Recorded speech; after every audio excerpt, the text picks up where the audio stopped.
Good morning, one and all. We trust this finds you well and that you are hopeful with the challenges that you are facing. We are thankful that we are able to connect with you a little bit more on this level. And I can't believe that it's been 3 months since our previous video. You will see that it is a bit longer, and I want to ask you to make yourself a cup of tea or coffee or your favorite drink and sit down and listen in a moment when you have some time. It's about a half an hour presentation.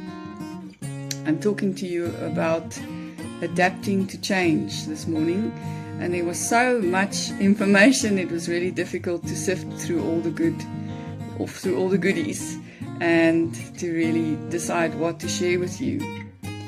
I'm also going to handle the lief en leed, the caring and sharing part of our meeting this morning.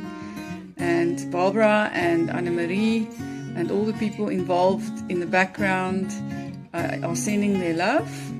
And we are all missing seeing each other.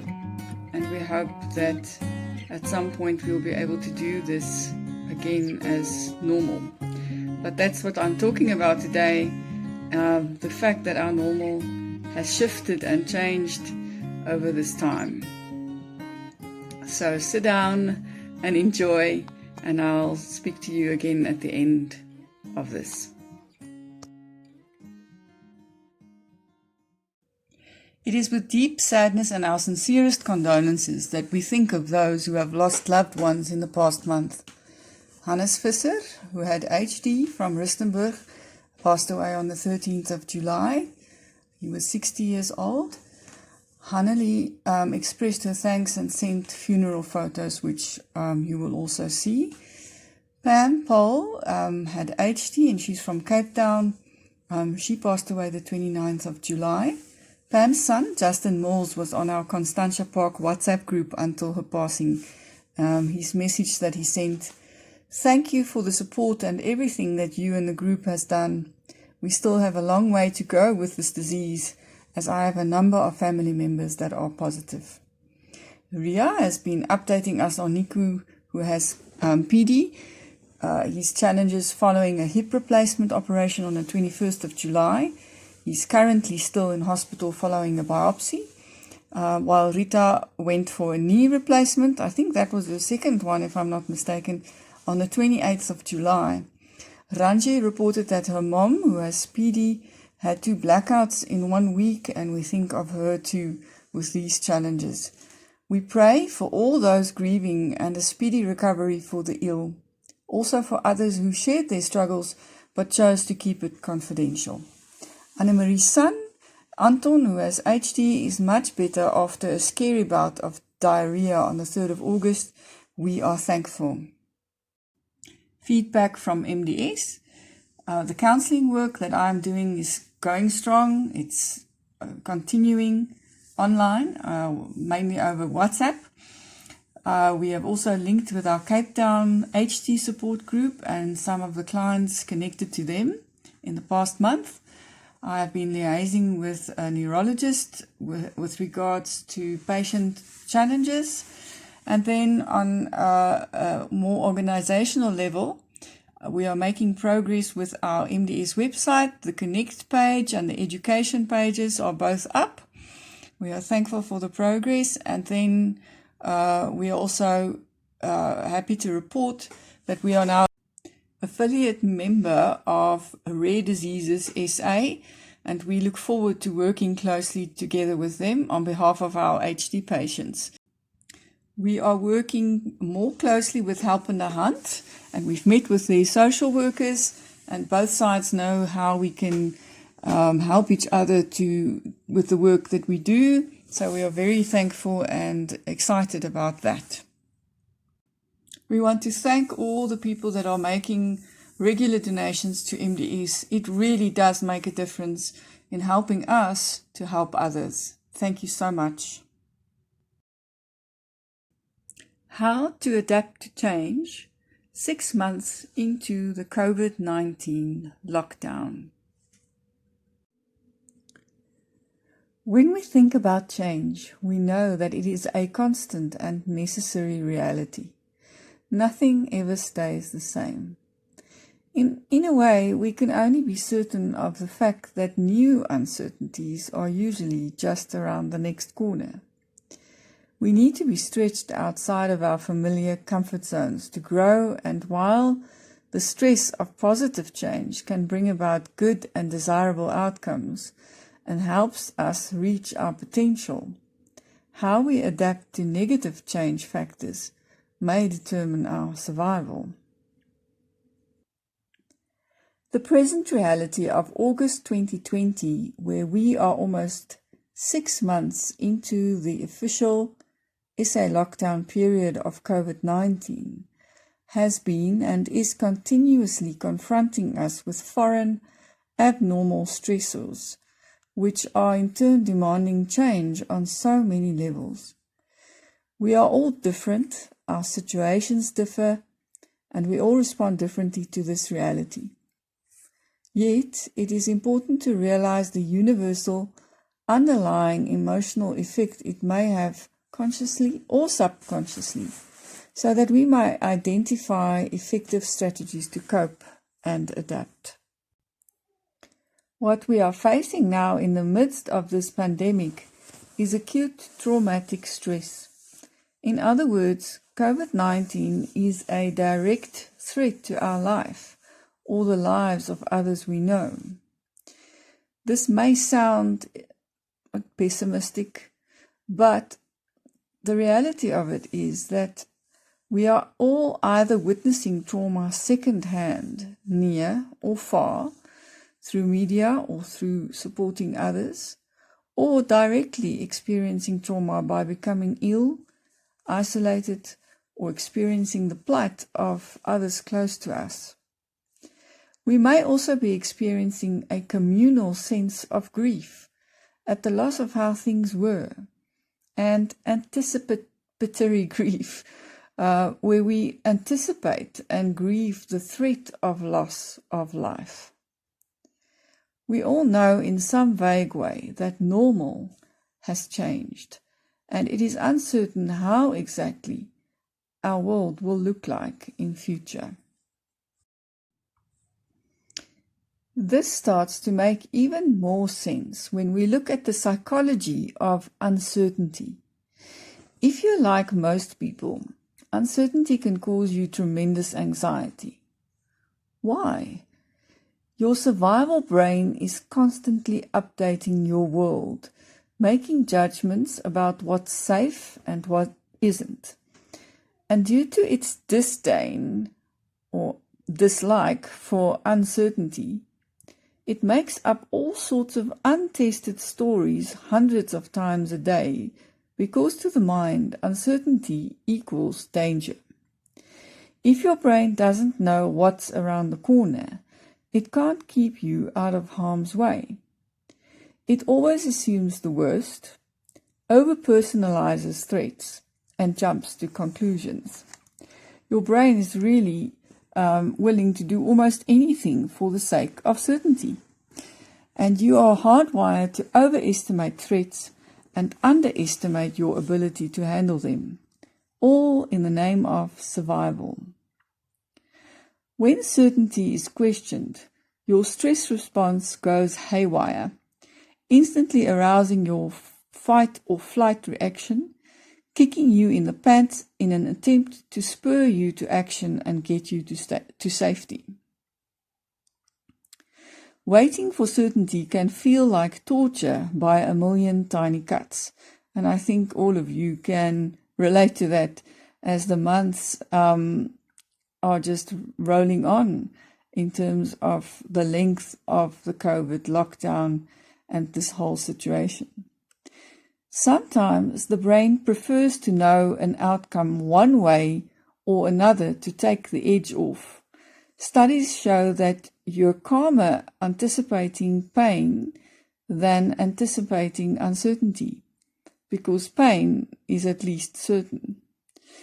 So the best solution is to look for middle ground between the worst case scenario and your ability to cope and control the things you can.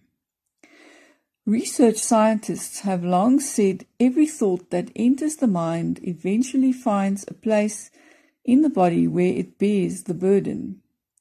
Your mindset during this crisis is everything, and your perspective is the most powerful thing you can control in a situation that is mostly beyond your control. When we think of the frontline providers, many of whom may be providing care for PD or HD patients in care homes, or are our friends and family, this means that they are even more at risk of developing traumatic stress symptoms. Bear this in mind when there are conflicts or issues that need to be sorted. I have found from personal experience that care workers are really under immense stress. And these acute stress reactions are natural, but it is important to promote self-care, social support, and sleep in order to prevent prolonged psychological consequences such as post-traumatic stress disorder and depression. And that is also true for us who are not frontliners. As we have already explained, we are all exposed to this traumatic reality. These serious reactions are more likely to occur in people with a history of trauma, especially childhood trauma. So take note of this. But we can take steps to protect ourselves and minimize the negative consequences. Resilience and healing from trauma is something that happens best in the context of supportive relationships. This is why, besides staying connected with friends and family that provide positive support, we encourage you to make use of our WhatsApp support groups and stay connected on there or via individual connections formed off-group with like-minded patients or caregivers. MDS counselling services are just a WhatsApp message or call away. Please reach out should you need advice or someone to talk to confidentially. For coping with all of these issues, we emphasize trauma-informed strategies. And besides understanding the nature of the trauma we face, which we have already unpacked up to this point, it further hinges on two principles. 1. Use strategies to reduce stress throughout the day. And 2. Recognize and reduce traumatic reactions in yourself. A popular podcast presenter was asking the same question to different people from different levels of life, age groups, etc., on different social platforms and support groups. And the question was this: what is the one word that best describes how you are feeling right now? What would your answer be? From these interactions with the groups that I mentioned, the following words stood out most: anxious, overwhelmed, worried, uncertain, helpless, worn down, bored, isolated. Also, there were other words that came out: blessed, grateful, hopeful. There were less of these, but increasingly there were more and more positive words coming also surfacing from people. And the podcast presenter said that it's a sign for him that we as people are starting to settle into the experience of the whole COVID reality. In line with the theory we have discussed thus far, the biggest challenges and symptoms found when talking to people facing the current reality were: number 1, keeping a positive mindset. 2, poor habits, not sleeping well, not waking up well, not eating well, getting distracted, struggling with habits, in summary. And number 3, either struggling with isolation or suffocation in terms of the situation that they find themselves in. Where are you at if you think of these 3 general trends that were found? Let's discuss this shortly. It is possible to feel both positive and negative things at the same time, or have alternating thoughts throughout the day. We can be a mass of contradictions. It's okay and important to embrace this new experience that we are in. There is no such thing as you should feel this or that because of our varied experiences throughout this reality.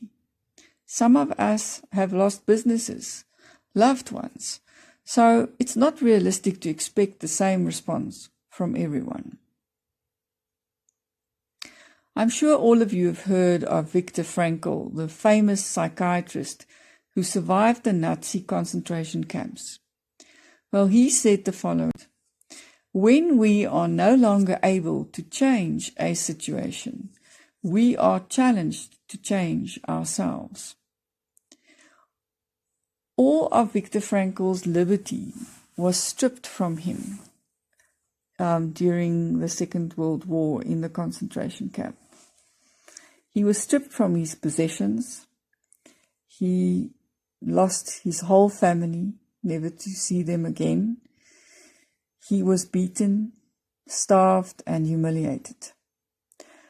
But what could not be taken from him was his ability to hope, his ability to choose his attitude. He fortified his inner foundation and did not only survive, but thrived despite these horrific losses, finding meaning from them even after the war and helping thousands others to do the same. So we are going to look at 4 ways to adapt to the changes that are now happening in our world. And these ways should help you to tap into the parts of you that are strong, to tap into the parts of you that are looking for positive habits and positive mindsets, and also just to stay connected to those that you care for, to stave off those feelings of isolation and or suffocation. Number 1, embrace the bumpy transition. Your map is updating. Our bodies, our psyches, and lives are adapting to this new reality. Recognize the feelings that you are feeling, and this might change from day to day, but do this without judgment and accept them for what they are, whatever they are. After this step, it will get easier, although there will be continued anxiety and fear, which is normal in the present reality.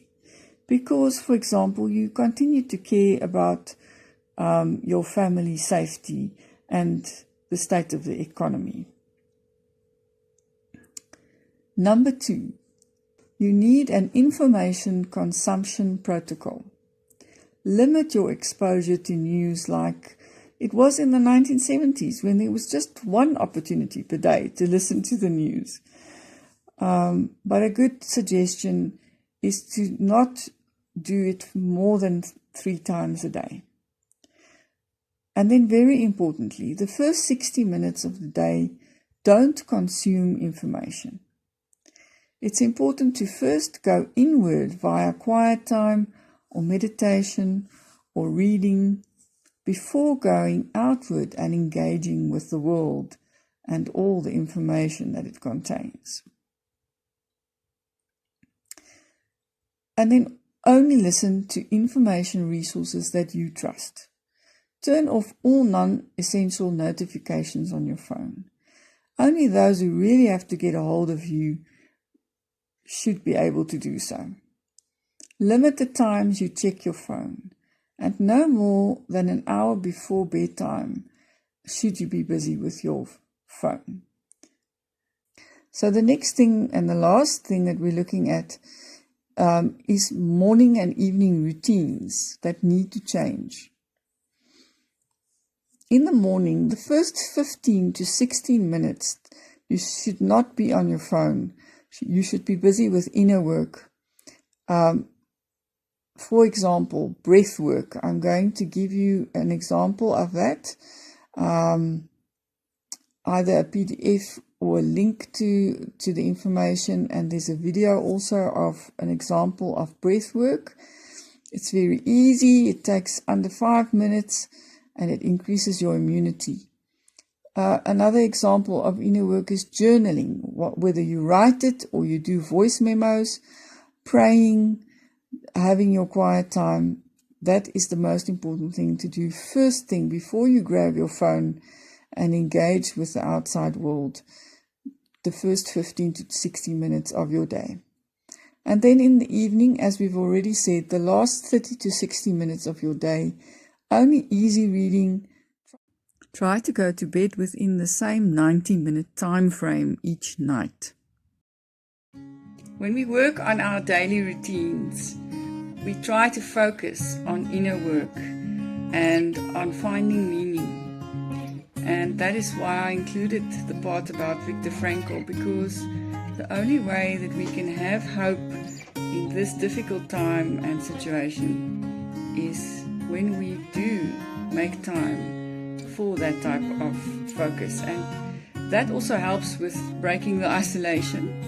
And if you are feeling suffocated, I didn't really go into detail about that, but often people are thrown together that are not always together, or they're not together all the time. And now all of a sudden we're really into each other's spaces and it becomes challenging. But if you make time in your day early, before anything else, to make time for yourself and have a little bit alone time, or go for a walk somewhere in the day, it really does help also with those feelings of suffocation. So it's always interesting how we differ and how people's situations differ. But I hope and I trust that each one of you could find something today to take home with you and to use in your toolkit in dealing with everything out there and adapting to change. Goodbye. Keep well, keep safe, and we'll see you again in our next support message.